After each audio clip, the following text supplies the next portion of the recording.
அனைவருக்கும் வணக்கம். சிவி பயண வலையொலிக்கு உங்களை அன்புடன் வரவேற்கிற மக்களே. போன காணொலியில் நான் ஆஸ்திரியாவில் ஒரு சிறிய அழகான கிராமம் அப்படின்னு சொல்லி ரைத் இம் ஆல்பெக்டால் அதை காமிச்சிருந்தேன். அது முடியும் போது சொல்லியிருந்தேன், அதை விட ஒரு சிறப்பான அழகான ஊருக்கு போகிறோன்னு. இதான் அந்த ஊர் வந்தாச்சு மக்களே. இந்த ஊரோட பேர் ஆல்பெக்கு. பார்த்திங்கன்னா அப்படியே நம்ம தமிழ் படங்களில் பாடல்கள் ஒளிப்பதிவு பண்ணுற இடம் மாதிரியே இருந்தது. செமையாக இருந்தது இந்த கிராமம். இதை போய் சுற்றி பார்ப்போம். இதை முடிச்சுட்டு அதுக்கப்புறம் நம்ம பனிப்பாறையெல்லாம் உருகி வர்ற தண்ணி எல்லாம் அப்படியே தேங்கி ஒரு இடத்துல ஆறாக அப்படியே தேங்கி ஒரு இடத்துல ஏரி மாதிரி இருந்துச்சு. இதுதான் அந்த இடம். அப்படியே தண்ணி கண்ணாடி மாதிரி இருந்துச்சு. அது போக ஒரு நீல வண்ணத்தில் செமையாக இருந்தது. அது பார்க்குறதுக்கே அழகாக இருந்துச்சு. வாங்க, இது என்ன ஏரி அப்படிங்கிறத காணொலிக்குள்ளே போய் பார்த்து தெரிஞ்சுக்கலாம். நம்ம ரைத்துலேருந்து கிளம்புனதுலேருந்தே வழி எல்லாமே செமையாக அழகாக இருந்தது. நான் நேரடியாக அந்த ஆல்பெக் வந்த பிறகு அந்த ஊரை மட்டும் காமிச்சிருக்கலாம். இருந்தாலும் எனக்கு என்னென்னா, எப்போயுமே இந்த நம்ம போய் சேர்ற அந்த இடத்த விட அந்த போகிற வழியில் இருக்கிற இதெல்லாமே எனக்கு ரொம்ப சுவாரஸ்யமாக இருந்துச்சு. அதுவும் குறிப்பாக இந்த ஊரில் எல்லாமே அழகாக இருந்ததுனால நான் அதை அப்படியே காட்சிப்படுத்திக்கிட்டு வரேன். இங்கேருந்து இன்னொரு 3 நிமிஷத்தில் போயிடலாம் ஆல்பெக்குக்கு. பார்த்திங்கன்னா, ஆனால் போகிற வழி எல்லாமே பச்சை பசேல்னு இருக்குது. ஐரோப்பிய நாடுகள்லேயே நிறைய நாடுகள் பசுமையாக தான் இருக்கும். அதுலேயும் குறிப்பாக இந்த ஆல்ப்ஸ் மலைத்தொடர்கள் இருக்கிற அந்த சுவிட்சர்லாந்து, ஆஸ்திரியா, ஜெர்மனியோட கொஞ்சம் பகுதி, இத்தாலி, ஃப்ரான்ஸு, இந்த ஊரெல்லாம் பார்த்தோன்னா நல்லா செமையாக செழிப்பாக இருக்குது. பச்சை பசேல்னு இருக்குது. என்னென்னா, பெரும்பாலும் இவங்களுக்கு விவசாயம் அப்படின்னு சொல்லி நிறையா கோதுமை இல்லை ஓட்ஸு இதெல்லாம் பண்ணுறாங்க. இருந்தாலும் பெரும்பாலான இடங்கள் என்ன பண்ணுறாங்கன்னா, இந்த மேய்ச்சல் நிலங்கள் தாங்க. நீங்கள் இந்த மலைகள்லேயே பார்த்தீங்கன்னா கூட தெரியும், அங்கங்கே அப்படியே உங்களுக்கு பசுமையாக அப்படியே புல் படர்ந்து இருக்க மாதிரி இருக்கும். அது எல்லாமே மேய்ச்சல் நிலங்கள் தான். மாடு, ஆடு, குறிப்பாக மாடு தான் அதிகபட்சம். அது மேய்ச்சல் நிலங்கள். அதில் இல்லாட்டினா புல்லை உயரமாக வளர்த்துட்டு அதை அறுத்து கட்டி நமக்கு குளிர்காலத்துக்கு பனிக்காலத்துக்கு வச்சுக்கிறாங்க. அப்படி இல்லைன்னா நேரடியாக மாட்டை விட்டு தான் மேய்க்கிறாங்க. பால் வளம் தான் இவங்க ஏற்றுமதி பண்ணுறாங்களா என்னென்னு பெருசாக தெரியல. ஆனால் தன்னிறைவு அடைஞ்சிட்றாங்க. பாலாடை கட்டி, தயிர், வெண்ணெய் இதெல்லாமே இங்கே இவங்களுக்கு தேவையானது எல்லாத்தையும் இவங்களே உருவாக்கிக்கிறாங்க. அந்த மேய்ச்சல் நிலங்கள் தான் நமக்கு இங்கேருந்து பார்க்குறதுக்கு அங்கே பாருங்களேன், பச்சை பசேல்னு அப்படியே அந்த மலையில் இருக்குது பாருங்கள். மரத்தெல்லாம் வெட்டிட்டு அதெல்லாம் அப்படியே மேய்ச்சல் நிலமாக ஆக்கியிருக்காங்க. அது இங்கேருந்து பார்க்குறதுக்கு இன்னும் நல்ல செமையாக அழகாக இருக்குது.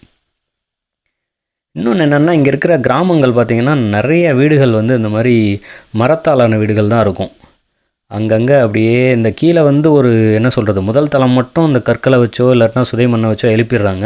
அதுக்கு மேலே இருக்கிறதெல்லாம் பார்த்திங்கன்னா அடித்தளம் மட்டும்தான் இந்த கல். அதுக்கு மேலே இருக்கிறதெல்லாம் பார்த்தா மரத்தை வச்சே கட்டியிருக்காங்க. முதல் தளம், 2வது தளம் அப்படின்னு சொல்லிட்டு செமையாக இருக்குது. அதே மாதிரி இந்த சாலைகளில் ரொம்ப கவனமாக போகணுங்க. ஏன்னா ரொம்ப குறுகலாக இருக்கும். ஆஸ்திரியாவுக்கு வர்றவங்க பெரும்பாலும் வண்டி எடுத்துக்கிட்டிங்கன்னா நீங்கள் நிறைய இடங்களை சுற்றி பார்க்கலாம். ஏன்னா சுவிட்சர்லாந்து மாதிரி இங்கே எல்லா சின்ன கிராமங்களுக்கும் உங்களுக்கு இந்த பேருந்தோ இல்லை தொடர்வண்டியோ இருக்குமான்னு சொல்ல முடியாது. ஆனால் அதில் போய் பார்க்குறதுக்கும் இடம் இருக்குது. இருந்தாலும் இந்த மாதிரி ரொம்ப சின்ன சின்ன ஊர்கள், சின்ன சின்ன கிராமங்கள் அழகாக இருக்கிறது அப்படின்னு சொல்கிறதுக்கெலாம் பேருந்து வசதி கொஞ்சம் கம்மி. காலையில் ஒரு 2 இருக்கும், மாலையில் 2 இருக்கும். அந்த மாதிரி தான் இருக்குமே ஒழிய அடிக்கடி இருக்காது. அதுக்கு நீங்கள் வண்டி எடுத்துக்கிட்டிங்கன்னா நல்லாயிருக்கும். ஆனால் வண்டி ஓட்டும்போது ரொம்ப கவனமாக போகணும். ஏன்னா இங்கே சாலைகள்லாம் சரியாக அப்படியே குறுகலாக இருக்கும். இன்னொன்று இங்கே பாருங்கள், வண்டி நம்ம வர்றதுக்கெல்லாம் நிற்கிறாங்க பாருங்கள். நமக்கு சாலை விதிகள் தெரிஞ்சிருக்கணும். இப்போ நம்ம போகணுமா இல்லை இப்போ நம்ம நிற்கணுமா, இந்த மாதிரி விதிகள்லாம் தெரியலன்னா இந்த ஊரில் வண்டி ஓட்டுறது ரொம்ப கஷ்டங்க. ஆனால் இந்த ஊர்லேயும் இந்த மழை, பனி பெய்யும். டிசம்பர் மாதங்களில் அப்படியே வெண்பனி வெள்ளையாக இருக்கும். வெயில் காலத்தில் ஒரு 35 பாகைக்கு வெயில் போகும். இந்த மழையிலையும் இந்த வெயில்லையும் இந்த குளிர் எல்லாத்தையும் தாங்கி இந்த மர வீடு எப்படி இருக்குன்னா ரொம்ப ஆச்சரியந்தாங்க. வீட்டுக்குள்ளே சூடு பண்ணுறதுக்கு நமக்கு தனியாக இது வச்சுருப்பாங்க. விறகு வச்சு சூடு பண்ணுறதும் இருக்கும், இல்லாட்டினா மின்சாரத்தில் சூடு பண்ணுறதெல்லாம் இருக்கும். ஆனால் இந்த வெளியே இருக்கிற மரம் எப்படி இவ்வளோ குளிர், இவ்வளோ வெயிலெல்லாம் தாங்கிக்கிட்டு இத்தனை வருஷம் இருக்குதுன்னு தெரிலங்க. ஏன்னா இங்கே பார்க்குற வீடுகள் எல்லாமே நல்ல நிறைய பழைய வீடுகளாகவும் இருக்குது. அதே சமயம் அழகாகவும் வச்சுருக்காங்க. ஆல்பெக்குக்கே சேர்ந்தாச்சு மக்களே. இந்த வலது பக்கம் இருக்குது பாருங்கள், ஹோட்டல் சுர்போஸ்ட் அப்படின்னு இந்த விடுதி தான் நான் இந்த ஊரை தேடி வர்றதுக்கு முக்கிய காரணம். நான் போன வருஷம் ஏதோ வேலை பார்த்துட்டு இருக்கும்போது பார்த்தா என் கணிப்பொறியில் ஒரு விளம்பரம் வந்துச்சு இந்த விடுதியை பற்றி. செமையாக அழகாக இருந்தது. எங்கடா இருக்குது இந்த விடுதி அப்படின்னு தேடி பார்க்கும்போது தான் இந்த ஆல்பெக் ஊர் எனக்கு தெரிஞ்சுது. பார்த்தா இந்த ஊரே ரொம்ப அழகாக இருந்தது. சரி, எப்படியாச்சும் என்னைக்காச்சும் வரணும்னு நான் குறித்து வச்சுருந்தேன். பார்த்தா அது எங்கள் அப்பா அம்மாவை கூட்டிகிட்டு வரும்போது இந்த ஊருக்கு வர்றதுக்கு வாய்ப்பு கிடச்சிருக்கு. நம்ம வண்டியை போய் எங்கேயாச்சும் ஒரு இடத்துல நிறுத்திட்டு அதுக்கப்புறம் மீதி கதையை சொல்கிறேன். நம்ம அப்படியே இங்கேருந்து நடந்து போய் சுற்றி பார்ப்போம் இந்த ஊரை. அப்படி என்ன தாண்டா இருக்குது அப்படின்னா, அதோ இங்கே நீங்கள் பார்க்குறீங்களே இதுதான் இருக்குது, வேறு எதுவும் இல்லைங்க. இங்கேருந்து பார்க்குற இந்த காட்சி, இதை பார்க்குறதுக்காக தான் நம்ம இவ்வளோ தூரம் வந்திருக்கோம். நாங்கள் இதுக்காக தான் இவ்வளோ தூரம் வந்தோம். ஒருவேளை இன்னும் ஒரு 4 வாரம் கழித்து வந்திருந்தோம்னா இங்கே கடைகள்லாம் திறந்து இன்னும் சிறப்பாக இருந்திருக்குமா இருக்கும். ஆனால் எனக்கு அதெல்லாம் தேவைப்படல. எனக்கு இங்கேருந்து பார்க்குறமே இந்த காட்சி தான், இந்த சிற்றூர், இந்த பச்சை பசேல்னு ஒரு கிராமம், அதுக்கு பின்னாடி இப்படியே பனிமலை, இதை தான் நான் பார்க்க வந்த ஊர். 10 நிமிஷமாக இங்கேருந்து இந்த கொக்கியில் நம்மளை மேலே உயர தூக்கிட்டு போகிறாங்களப்பா அது.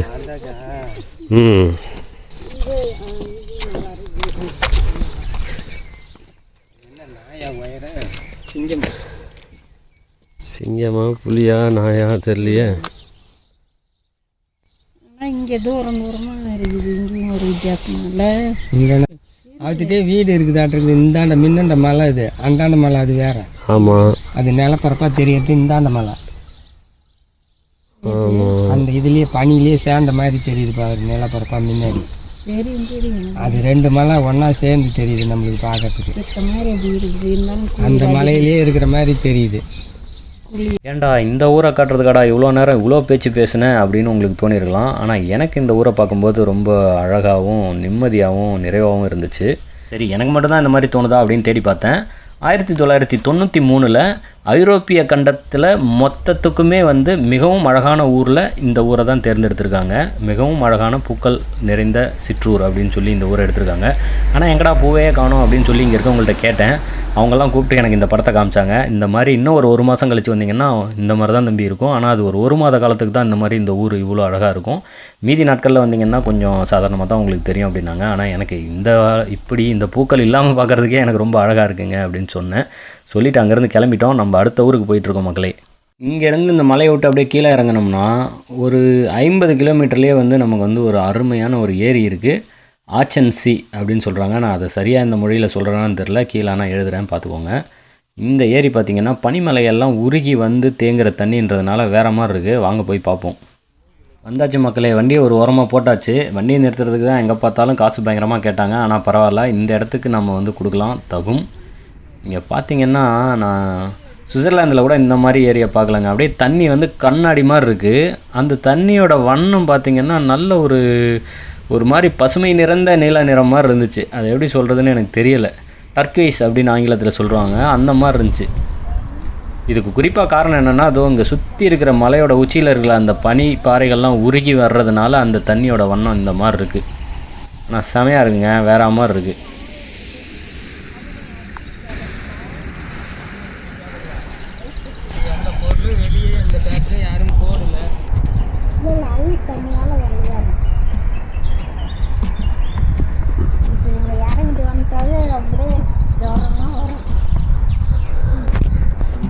தண்ணி எப்படி இருக்குன்னு போய் தொட்டு பாரு. இங்கே வாப்பா. ஏன் நான் தான் அங்கே தோட்டேன், இங்கே என்ன தொடுங்க ஜில்லுன்னு தொடக்கிறதுக்கு ஒன்றும் இல்லை. குளிப்பேன்னு சொன்னீங்க. குளிப்புண்ணா அங்கே வெயில் அடிச்சுது. அங்கே பார்த்தா வெயில் அடித்தா மட்டும் இங்கே குளிச்சு ஒருத்த குளிச்சாங்க. அப்புறம் நாமளும் இங்கேயும் இப்போ அந்த பாப்பா குளிச்சுட்டு தான் ஏறி போகுது. குளிக்கலாமா அம்மா? டிசம்பர் மாதத்தில் இந்த மாதிரி சுற்றி தண்ணி, சுற்றி பனி, நடுவில் ஆறு, அதில் இறங்கி குளிப்பாங்க. நம்ம ஊர் ஆளுங்களுமே குளிப்பாங்க அந்த மாதிரிலாம். என்னது சாடுறா?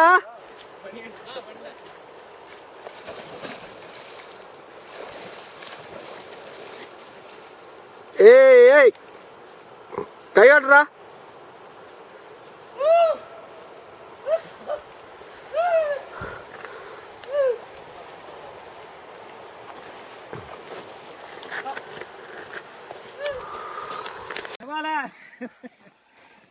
ஏங்க கல் இருக்கு பாத்து. இங்க போங்க பஸ், இங்க போங்க, இந்த பக்கம் போங்க. லெஃப்ட் வாங்க. மொத்தமா கால் இழுத்துற போதுரா, கொஞ்சம் தண்ணியை குடிச்சுக்கோ. கால் நனைச்சிட்டு தண்ணியை குடிச்சேன்னா கால் இழுக்காது. அப்பனா இது யாரு சொன்னது? இல்ல, அந்த குளிர் உடம்புக்கு செட் ஆயிரும் அதுக்கப்புறம். பண்ண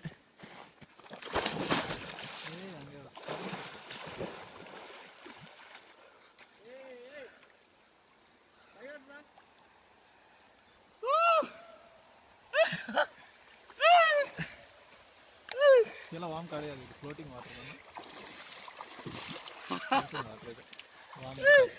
கரெக்டா? செம்ம குளிர்.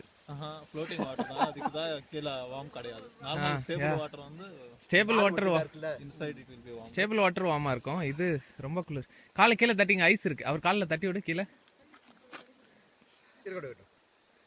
அது ஒரு காலம் மக்களே. 12 வருஷத்துக்கு முன்னாடி நார்வேயில் வந்து அப்படியே உறைஞ்சி போயிருக்க பனிக்கு நடுவில் ஒரு ஆறு ஓடிக்கிட்டு இருந்துச்சு. அதில் குதித்து விளையாண்ட காலம் அதெல்லாம். அதைத்தான் எங்கள் அம்மா கிட்ட வந்து யாரோ குதிப்பாங்கன்ற மாதிரி எல்லாம் சொல்லிக்கிட்டு இருக்கேன். இந்த மாதிரி நம்ம பண்ணுற சேட்டையெல்லாம் வீட்டில் சொல்ல முடியாது, சொன்னால் ரொம்ப வருத்தப்படுவாங்க. ஆனால் அதெல்லாம் ஒரு காலம். இப்போல்லாம் நம்ம அந்த மாதிரி பண்ணுறதில்ல. இப்போ வெயில் காலத்துக்கே இந்த ஏரிக்கு பக்கத்தில் நிற்கிறதுக்கே குளிருது, எங்கேருந்து தண்ணிக்குள்ளே இறங்குறது. ஆனால் தண்ணி கலர் மாறாத அப்படியே இருக்குது. அது என்ன காரணம்? இந்த கல், இந்த மண். இந்த புழுதியில் எதுவும் இல்லை, எப்படி மாறும்? எல்லாம் கல்லில் கிடக்குது இப்போ தண்ணி. நீ மழை பெஞ்ச தண்ணி வந்தால் நம்ம மலைவெல்லாம் தடதானே இருக்காது, இங்கே தான் பனியில் செம்மண் மாதிரி மழை பெஞ்சா ஆகிடும். தண்ணி தெளிவாகவே இருக்காது. அந்த அப்படியே அந்த அப்படியே மண் புழுதி படிஞ்சிருக்கும் தண்ணி உள்ளார கூட. கை விட்டு சைக்கிள் ஓட்ட மாதிரி மீன் ஏதோ இருக்குதாட்டு சின்ன சின்னதாக மீனால. ஓ, மழை தூவுதான் மீனா? மீன் இல்லாதையா இருக்கும்.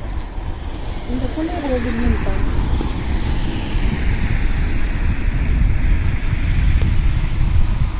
அதெல்லாம் மழை போகிறது. மீன் இருந்தால் தனியாக தெரியும்.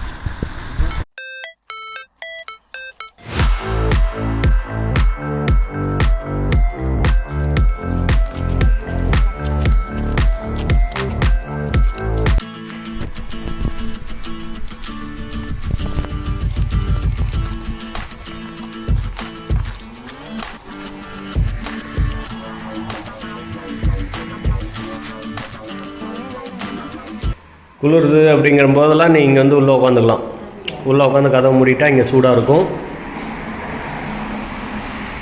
இங்கேருந்து சாப்பிட்டுக்கலாம், வேடிக்கை பார்க்குறதுக்கும் அப்படியே இருக்குது. இந்த இது குளிர்காலத்துலேயும் அந்த இது போயிட்டே இருக்கும், அந்த கப்பல் இங்கேருந்து அடுத்த இடத்துக்கு. அப்படியே கிளம்பலாங்க. அதோ அங்கே கொட்டாய்கிட்ட இங்கேருந்து ஒரு 1/2 கிலோமீட்டர் நடந்து போனோம்னா நம்ம வண்டி நிறுத்திருக்க இடம் இருக்குது. அப்படியே வண்டி எடுத்துகிட்டு இந்த ஏரியை சுற்றி இன்னொரு பக்கம் போகணும். இந்த ஏரியோட மற்ற பக்கத்துக்கு போகணும். ஒரு 14 கிலோமீட்டர் வரும் அப்படின்னு நாங்கள் இந்த ஏரியை சுற்றி போகிறதுக்கு.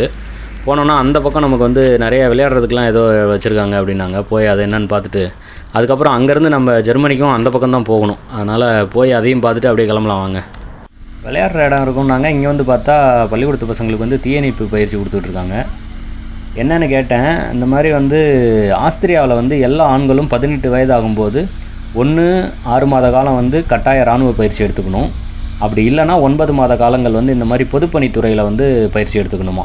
இந்த தீயணைப்பு இல்லாட்டினா இந்த அவசர ஊர்தியில் வந்து முதலுதவி கொடுக்கறது, அந்த மாதிரி விஷயங்கள்.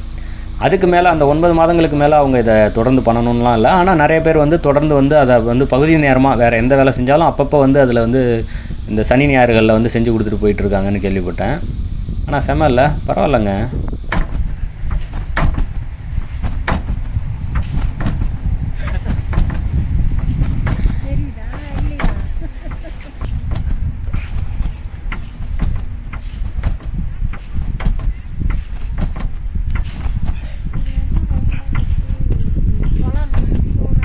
சுற்றி அது வளைய இந்த இது ஸ்ப்ரிங் இல்லை, அது சும்மா லேசாக குதிப்பா, அதெல்லாம் ஒன்றும் இல்லை.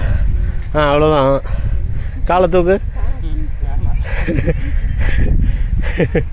காலத்துக்கு வேணா உட்காந்துக்கலாம்.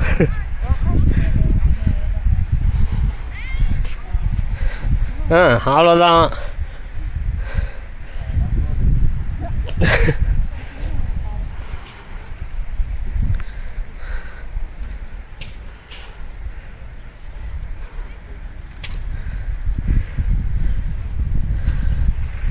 நம்ம கூடாரம் எடுத்துகிட்டு வந்தால் இங்கேயே அங்கே தங்கிக்கலாம். கூடாரம் போட்டு எதிர்க்கவே.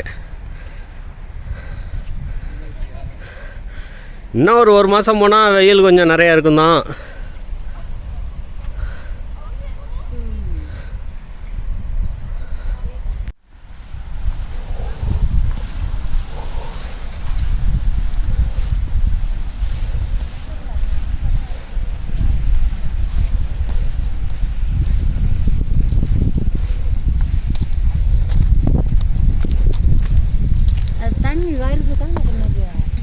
ஆமாம்மா, மேலேருந்து தான் வருது.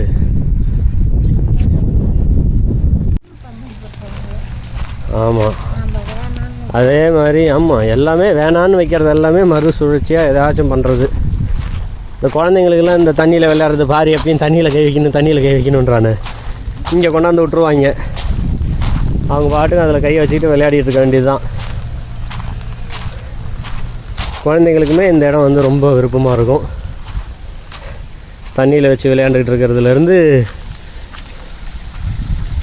இந்த பக்கம் ஊஞ்சல், அப்புறம் இந்த கைத்தில் ஏறுறது, குதிக்கிறது, எல்லாமே குழந்தைங்களுக்கு தேவையான எல்லா விளையாட்டும் இங்கே இருக்கும். அங்கே ஒரு வண்டியில் போட்டிருக்காங்க பாரு, வண்டிக்கு மேலேயே அப்படியே கூட வர மாதிரி வெளியவும் நீட்டிக்கலாம், அப்படி இடமும் இருக்கும். அந்த மேலே மேல் மாடியில் போய் தூங்குற மாதிரி அந்த வண்டிக்கு மேலே அது தெரியுது. வெளியே போட்டிருக்க கொட்டா சும்மா உட்காந்துக்கிறதுக்கு சாப்பிட்றதுக்கு. அப்படி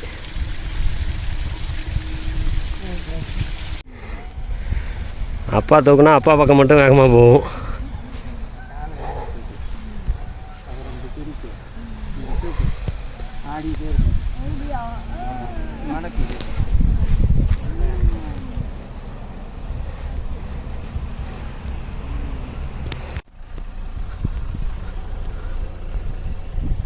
கூரைக்கு ஒரு மர அட்டையை போட்டுட்டு, மரப்பலகையை ஓடு மாதிரி வெட்டி போட்டுட்டு, அதுக்கு மேலே வந்து கல்லை வச்சு கொடுத்துருக்காங்க, பெரிய பெரிய கல்லாக. இந்த அந்த பெரிய கூரையிலையும் அப்படி தான் இருக்குது. ஓடு பறந்து ஓடிடக்கூடாதுன்னு போட்டிருக்காங்களா தெரியல. இத்தனை வருஷத்தில் நான் இப்போ தானே இதை பார்க்குறேன்.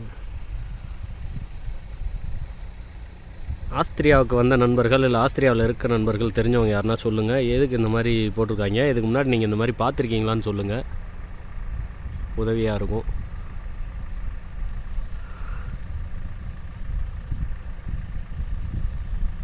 அது கிளாம்னு ஒரு இடம். என்ன கிளாமு? லைட்டஸ்ட் கிளாம் தான் இப்போ போய்கிட்டு இருக்கோம். இல்லை, இப்போ வேற ஒரு இடத்துக்கு போயிட்டு வரோம். ஆஸ்திரியாவை சுற்றி பார்த்துட்டு வரோம். ஆஸ்திரியாவில் சுற்றி பார்த்துட்டு வரோம் ஒரு 2 இடத்த. அது ஒன்றும் இல்லைங்க, தம்பி வந்து ஜெர்மனியில் இருக்கார்.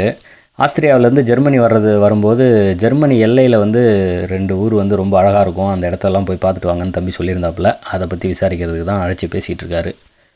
இங்கே பாருங்க ஆஸ்திரியாவை, பா வேற மாதிரிங்க, பா செமையாக இருக்குங்க. என்னங்க இப்படி இருக்குது? என்னை கேட்டால் ஐரோப்பாவிலே வந்து அழகான ஊருன்னு நான் நார்வேக்கு அப்புறம் ஆஸ்திரியாவை தாங்க சொல்லுவேன். அதுக்கப்புறம் தான் வந்து சுவிட்சர்லாந்தை சொல்லுவேன். நீங்கள் சொல்லுங்கள், இது வரைக்கும் போன காணொலிகளில் வந்து சுவிட்சர்லாந்தையும் பார்த்தீங்க, இப்போ ஆஸ்திரியாவையும் பார்த்துக்கிட்டு இருக்கீங்க. உங்களுக்கு வந்து எது ரொம்ப அழகான நாடாக தெரியுது? இது 2ல் முதல்ல எது ரொம்ப அழகான நாடுன்னு சொல்லுவீங்கன்னு சொல்லுங்கள், ஏன்னு கீழே கருத்தில் எழுதுங்க. அதே மாதிரி தம்பி சொன்ன இடத்துக்கெலாம் இன்றைக்கி போகிறோமா, இல்லை இரவு தங்கிட்டு நாளைக்கு போகிறோமா, இல்லை இதெல்லாம் பார்க்காம நேராக தம்பி வீட்டுக்கு போகிறோமா அப்படிங்கிறதெல்லாம் நீங்கள் அடுத்த காணொலியை பார்த்து தெரிஞ்சுக்கோங்க. அனைவரும் தொடர்ந்து பயணிப்போம். நன்றி, வணக்கம்.